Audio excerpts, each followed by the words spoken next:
that I just popped in my mind, and I thought about it too in relation to the movie that you showed here at our festival, Monster Camp, and that is, it seems like a lot of people go into a situation that they think is documentary worthy, and I was wondering, how would one pick such a subject? What kind of criteria would you use? And then if you're going to look for a documentary, how much of it, of the story, do you have to have sort of in your head ahead of time? And because I know to make even factual stories interesting, you have to have characters you can follow and plot lines that kind of emerge. Right. Well, when looking for a subject, it's a good idea to find, first of all, something that you think is interesting.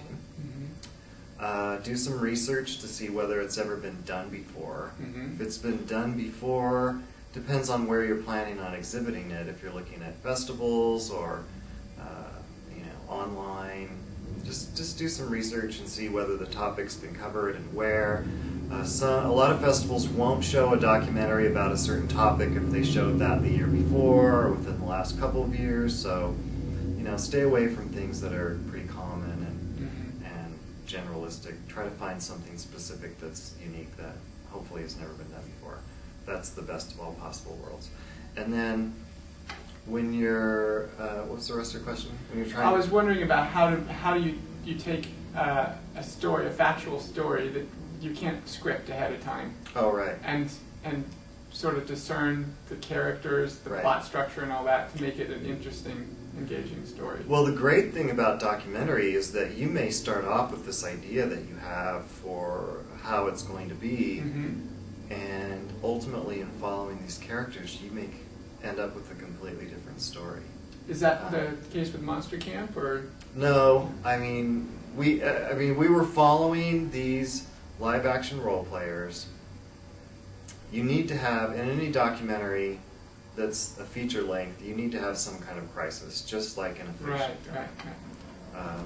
So it's sad to wish crisis upon anyone, but you kind of hope for it, because there'll be, in just human interactions, there are going to be disagreements and arguments and that kind of thing. So you're hoping to be there to catch some of those things so that you are, in fact, showing reality. These people aren't always being nice when the camera is on. They are being themselves, and these things are happening, and you're capturing them.